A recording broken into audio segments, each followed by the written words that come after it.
everyone, my name is Shanezi and I am his disciple. Whose disciple? God's disciple. Welcome back to my channel, or if you're new, welcome. Currently on the His Disciple Facebook page, which I will link down below, we've been studying the book of Matthew.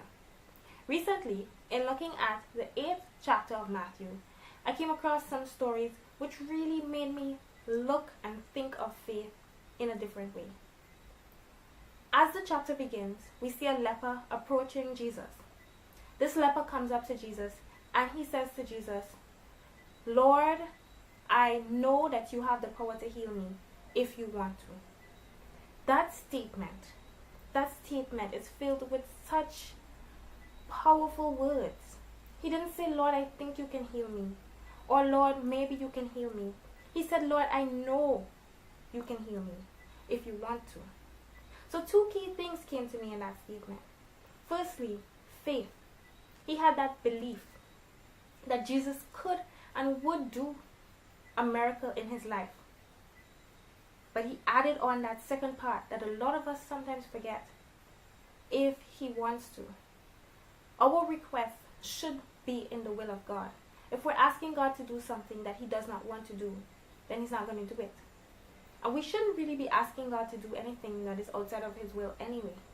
But I just love the way the man said it. "Lord, I know you have the power to heal me if you want to." Then as the chapter progresses, we see even greater faith, where an officer walks up to Jesus and he asks him to heal his sick servant.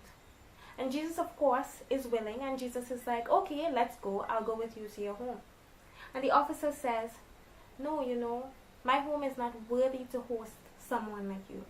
But I believe that you can heal him from right here, because I know the authority I have as a mere officer, and I know that your authority is even greater." And it even took Jesus aback. Like, reading the scriptures, it says that Jesus was taken aback by the man's faith, which was greater than even his chosen people of Israel.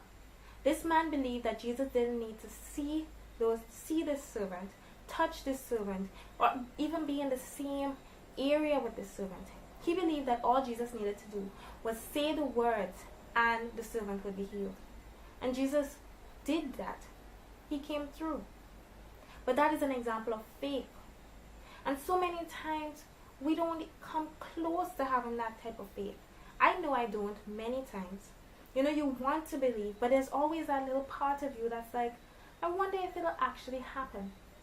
And in a lot of ways, it was similar to this for the disciples while they were with Jesus on the boat during the storm. Later down in that same chapter, we see them in the boat with Jesus. The storm is raging. Jesus is sleeping. And the disciples are afraid. They are terrified. Storms are scary. So that's understandable. And they run to Jesus and they wake him up and they're like, "Lord, help us, we're afraid." And Jesus is like, "You of little faith." And shortly thereafter, we see Jesus speaking to the waves and speaking to the wind, and it is total calm after. And that calm surprises the disciples. They're like, "Oh my goodness, this man can control the elements as well." They're surprised. And we act that way a lot of times too. We ask God to do something, not believing that he actually can. And then we're surprised when he does it. But that's where faith comes in. Faith is believing and knowing that God can do something, even if it doesn't seem possible. As Hebrews 11 verse 1 says, it's the substance of things hoped for and the evidence of things unseen. So we all need to aspire towards that kind of great faith that officer had, or that the leper had, or that all the thousands of people that Jesus healed or spoke to during his walk on earth had. Faith like that can do so much. Jesus says that if we have faith as small as a mustard seed, a tiny mustard seed, we can move mountains. Imagine if we were to have faith like that officer, or faith like that leper. Imagine how much Jesus can move in our lives. So I'm encouraging you to have a little faith, or actually have a lot of faith. Trust in the one who deserves your trust. We put our faith a lot of times in people, things, and institutions, jobs, so many things that don't live up to it, that don't deserve it. When our faith really needs to be in the Most High, the only one who truly will always come through for us. So stop giving God things and taking it back. Stop asking God to do things but doubting His ability to actually do it. Join me as we work on building our faith. And it starts by building on our relationship.